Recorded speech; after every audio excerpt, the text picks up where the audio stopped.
की आवाज़ में आपका स्वागत है दोस्तों।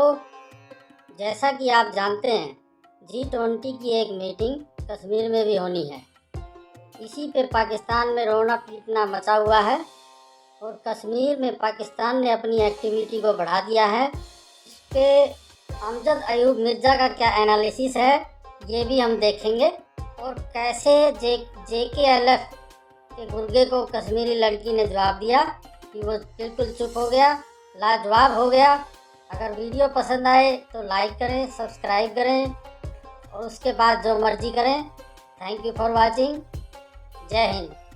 मगर अगर हम बात करें सर कश्मीर की, जो कि मेन हमारा टॉपिक होता है आपके साथ अक्सर, तो वहाँ पर G20 की मीटिंग होने जा रही है और बड़ा मतलब कई लोग पाकिस्तान से तारीफ भी कर रहे हैं। ऐसा नहीं है कि पाकिस्तान से सब क्रिटिसाइज कर रहे हैं। बहुत से लोग ऐसे हैं, साजिद तारड़ साहब और कई दूसरे, जो कहते हैं कि जी बड़ा अच्छा हो रहा है और पाकिस्तान देख सकता है कि वहाँ पर बहुत ज़्यादा डेवलपमेंट का काम हुआ है भारत की तरफ, और जब दूसरी कंट्रीज के लीडर्स जाएंगे तो वो भी देख लेंगे। लेकिन पाकिस्तान ने ऑब्जेक्शन किया है कि नहीं होना चाहिए। आप क्या कहेंगे?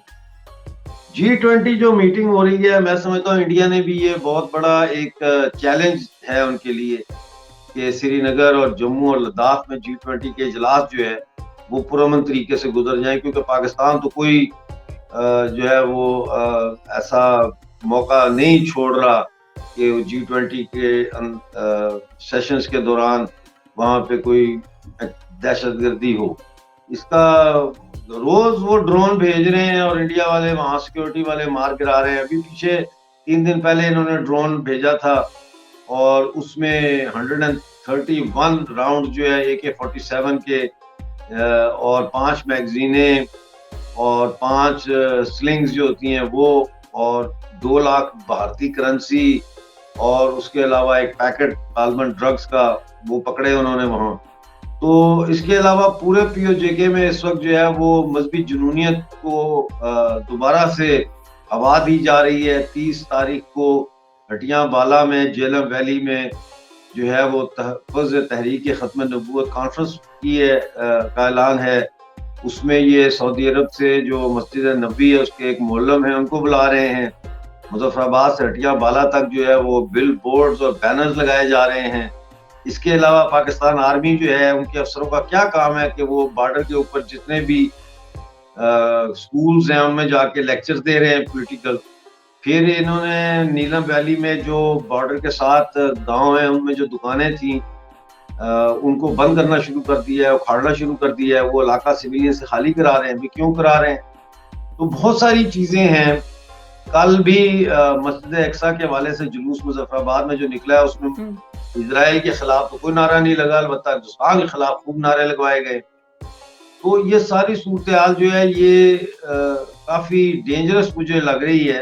और पाकिस्तान ने अगर कोई हमाकत की इस G20 के मौके पर या इससे पहले कोई कुछ करने की, तो फिर इंडिया ऐसा जवाब, मुझे ये लगता है कि इंडिया फिर ऐसा जवाब देगा जो पाकिस्तान को आज तक शायद कभी किसी ने ना दिया हो। तो सबको जरा सोच समझ के आगे बढ़ना चाहिए।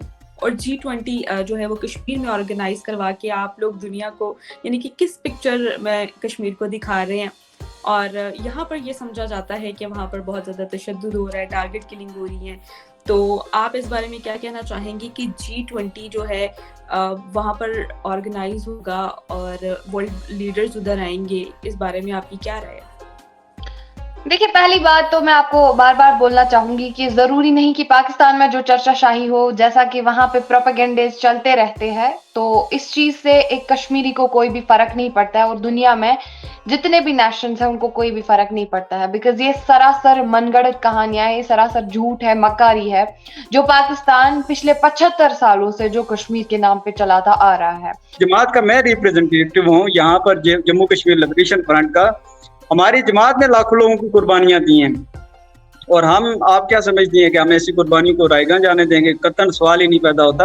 और ये उम्र में यहाँ पे आपको रोकती चलूं कि यहाँ पे कोई भी जुल्म ज्यादती नहीं हो रही है। इंडियन जम्मू कश्मीर में कोई भी जुल्म ज्यादती नहीं हो रही है। मैं एज ए कश्मीरी, मैं एज एन इंडियन कश्मीरी, मैं एज एन इंडियन, हाँ, आपके पाकिस्तान ऑक्युपाइड कश्मीर में जो सिनेरियो चल रहा है वो तो पूरा वर्ल्ड ही जानता है। बट जो चंद हजार पे लेके जो है वो एजेंसियों के और यहाँ पर जो है वो आर्मी के राग अलापते रहते हैं, वो वहां पे भी यहाँ लोग पे हैं। बहुत सारे लोगों ने, यहाँ पे उरफाना मुनीर थी, यहाँ पे बाबा मुंतहा जी थी, यहाँ पे अनीसा नजीर थी, यहाँ पे बहुत सारे ऐसे डिबेटर्स आए जिन्होंने क्लियरली कश्मीर को रिप्रेजेंट किया। And you can check my channel also, जहाँ पे अगर मैं एजेंसी से रुपए लेती हूँ, आपके आजादी कश्मीर में ऐसा होता होगा, बट इंडियन कश्मीर में ऐसा कुछ भी नहीं होता है। आपने कहा कश्मीर कोई मुद्दा ही नहीं है, कोई मसला ही नहीं है और वहां पर बहुत सुकून है, ठीक है। आप खुद मैं यहाँ पे बैठा हुआ, मैं इंटरनेशनल जो कोई सोर्सेज है मेरे पास, मैं उनको कोट करूंगा आपके पास, ठीक है जी। सोर्सेज को कोट कर रहा हूँ। पहला सोर्स है मेरे पास एमनेस्टी इंटरनेशनल का, जिसमें आपकी रिपोर्ट, एमनेस्टी इंटरनेशनल की रिपोर्ट है, वो मेरा जम्मू कश्मीर का इदारा नहीं है। कह रहा है कि 27 जर्नलिस्ट आपने इस वक्त भी इंटरोगेशन सेंटर में रखे हुए हैं, 27 जर्नलिस्ट। अब मैं जवाब देने पे आ जाऊं, ठीक है। अब मैं आपकी बातों का जवाब दूं।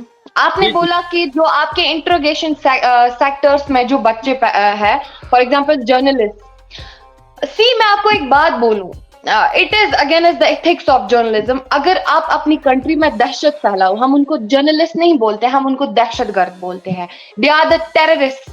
अगर आपकी कंट्री में कोई आपके बच्चों के हाथ में स्टून्स दे, उनको स्टून पेल्टर्स बनाए, उनको ड्रग एडिक्ट्स बनाए, ड्रग सप्लाई का काम किया जाए, वेपन्स का काम किया जाए। अगर मैं आपको एक एग्जांपल देती हूँ, अगर आपकी कंट्री में एक चोर होता है, तो आप उसको क्या करते हो? आप उसको यहाँ विदाउट लॉकअप घूमने देते हो क्या? उसके लिए कोई कानून है?